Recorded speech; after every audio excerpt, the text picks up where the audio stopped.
the 11 October 2022 limited formal council meeting, which means this is not a standard formal meeting and there is no general comments section. Tonight we will have only one item on the agenda, which is a public hearing regarding a resolution general obligation bond for parks, trails, and open space. The public's next upcoming opportunity to provide your comments to the council on any issue is on Tuesday, October 18th at 7 p.m. The council always welcomes your comments by mailing us at P.O. Box 145476, Salt Lake City, Utah 84114, emailing us at council.comments@slcgov.com, or calling our 24-hour line at 801-535-7654.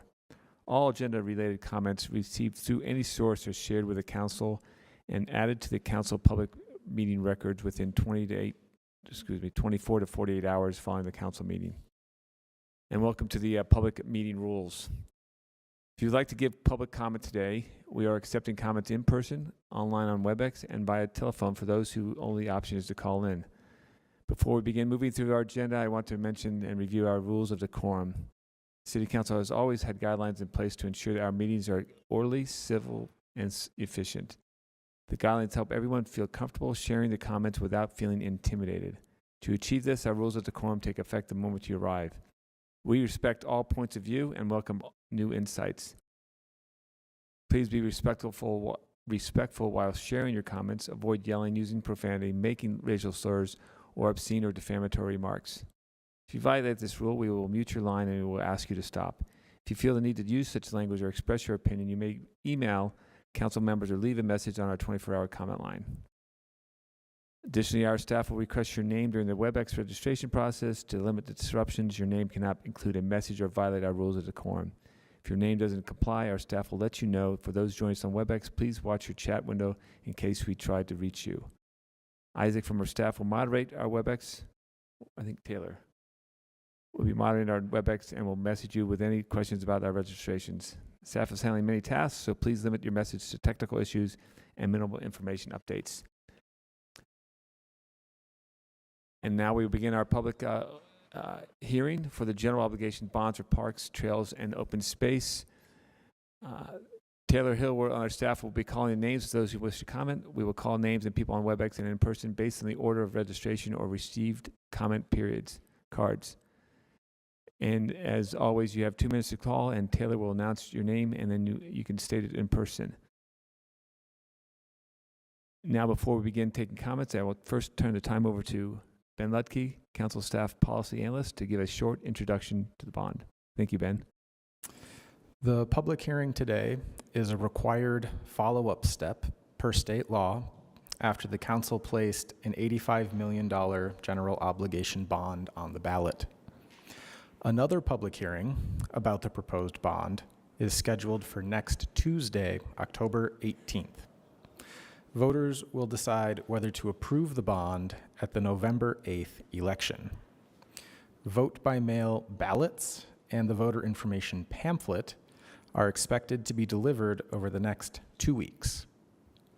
Residents can learn more about the proposed bond and the council identified priority projects at slcparksbond.com. Thank you. Thank you, Ben. And Taylor? Thank you, Council Chair. It looks like there are 3 people registered. The first will be Lawrence Horman, followed by George Chapman, and then Monica Hilding. Lawrence is here in person.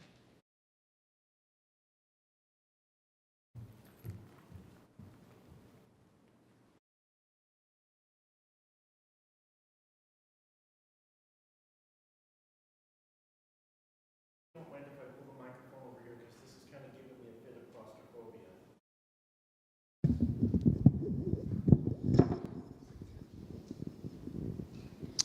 Hi. My name is Lawrence Horman. You're being handed copies of a packet I call the Deseret Defined Initiative Packet. There's one for each council member. One has been entered for the record, and one for Whitney, whose purview apparently is over homeless issues. And I realize that this is a hearing about the bond issue for cleaning up the parks, trails, and open spaces. And I figure that this fits in respect to there are a lot of homeless in this valley, and a lot of them center themselves down here in the downtown area. And one of the things that you will continue to have is a problem with getting those areas cleaned up and keeping them cleaned up as long as the homeless are in those areas using them because they feel they have nowhere else to go. The packet which you have in front of you is a set of 2 letters to the mayors of all the cities in the Salt Lake County area, each of the incorporated cities. It includes a letter also to Karen Crompton, the Department of Health Director for the county, and an outline for a concept for a authorized campground for the homeless. As this city has been dealing with the homeless, they know that there is no single one solution that covers the entire problem and solves it all. And I am not, by giving this out and giving it to you, suggesting that this city should take on any more such problems, but suggest that you can encourage the cities and the county to help do what's necessary. An authorized campground would get a lot of the people who are homeless out of the places where you want them not to be, give them a place to go where they can feel safe and where they can contribute rather than being a problem. It would reduce your costs and keep getting the parks and other spaces cleaned up and keeping them that way, because they would have somewhere to go where they could be safe, where they could have what they need, and they would not need to be in your spaces, in your public spaces, other than the way anybody else is. That is basically what it is I am trying to bring in front of you today. Thank you, Lauren. Appreciate that. Thank you. My contact information is on there with business card. Next, we will hear from George Chapman, followed by Monica Hilding. George, you are unmuted. Okay, I'm against the bond, obviously. This is a year of tax increases, including over 100 tax or fee increases, and that's the main reason I'm against it. But the list of projects are not set and can change. The public safety is not a required goal for parks, as the previous speaker mentioned, and this city will not give the voter the required pro and con arguments in the ballot. This city should not be screwing the West Side again by requiring voters to agree to a tax increase to convert the water park to a new park in Glendale. The city should have set aside money in a year that it had not just the most surplus money ever, but double the most of money it ever had. That money should have been set aside to Glendale and Fleet without requiring a bond. And this city should have used the contractor and consultant money to fund the parks without spending all of the significant money on consultants. This bond notification is so messed up that the list and even the required argument against it for the voter is not available, which leads to questions of legality, in my opinion, and lack of public engagement. The voter will not get the full story and facts and arguments to vote. That's why I'm against this bond, and I hope in the next hearing you figure a way to give the voter and the ballot the full information, pro and con arguments that are legally required. Thanks for listening. And next will be Monica Hilding. Can you hear me? Monica, you're unmuted. Thank you. I went to the UEPA meeting in Cedar City this afternoon, and one of the things that they were talking about was the interlocal agreement that they will be signing next week, and apparently you will be discussing it as well. Comparing the final contract draft with the original intent letter sent by Salt Lake City in April 2021, I do not see where the city achieved the goal of wetland and habitat protection as described in Mayor Mendenhall's letter, Section B, page 2. The proposed contract has one catch-all reference to wetlands, but I cannot find the words conservation, easements, habitat, and wildlife anywhere in the contract. What happened here? Monica, yes. this tonight's limited formal meeting is just on the general obligation bond for parks, and the public comment period for the UEPA will be on the 18th at 7 p.m.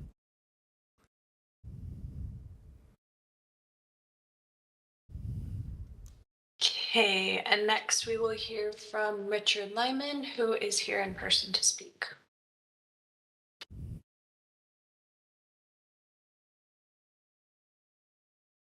Hello. I didn't intend to speak, but hearing the other comments, I will. I live in District 6. I'm a member of Friends of Fairmount Park. I'm also a board member of Sugar House Park, which is a city-county park with an independent authority. And I guess I moved here from Washington, D.C. I lived in Washington, D.C. for 32 years. And I guess my first impression is Salt Lake's parks are more avidly used than all the parks there are in Washington. And they're exciting places, especially the big parks. From Jordan to Liberty. I won't include Sugar House, but because it's an odd duck, but it's also heavily used.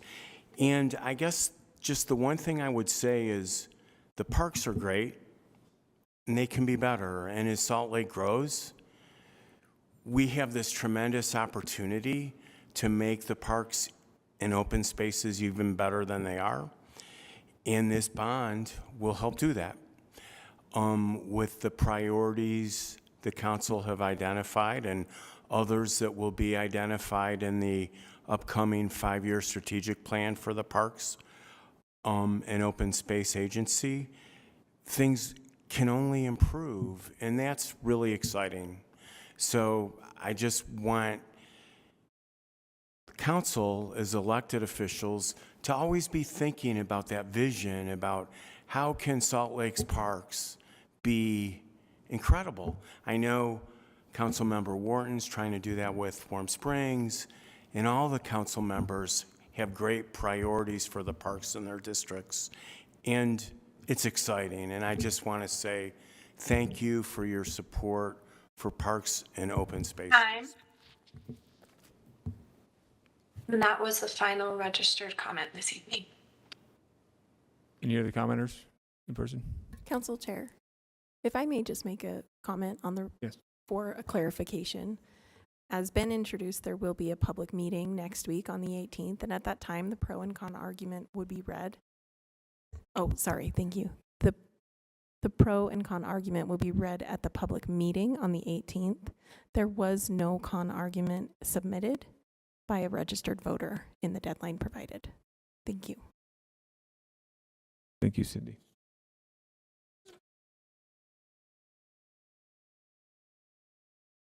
Can I ask a Yes. quick, Cindy? So does that mean that, Cindy Lou, sorry, does that mean it wasn't submitted in time so that it could be printed, or is there still a place where someone could read it? Thank you for asking. The argument has a deadline to submit a request to submit an argument. That's the state law, and we did not receive any request to submit an argument. Oh, okay. So we wasn't that we received a late request, it's that we haven't received anything. Correct. Okay. And the deadline's passed. So right now, a Correct. con argument hasn't been prepared and submitted by anyone, and it isn't the city's role to do that. Right. Because then people could say, well, why would you present the con argument when you're advancing the bond? So, Or like you did a better job at the con than at the pro or whatever. Okay. Thank you. Mr. Chair, Yes. I cannot see the room very well, but I would like to make a motion. Please. I move that the council close the public hearing. Second. I have a motion from Councilmember Puy, a second from Councilmember Wharton. Any discussion on this item? Seeing no discussion on this item, I'll roll call this. Councilmember Fowler. Yes. Councilmember Puy. Yes. Bella Morris. Yes. Wharton. Yes. And I'm a yes. That motion passes 5-0 with Councilmember Victoria Petro and Mono absent at this time. We're moving on to item number C, which is potential action. There is none. No comments. No unfinished business, no consent. Meeting is adjourned. Thank you, everybody.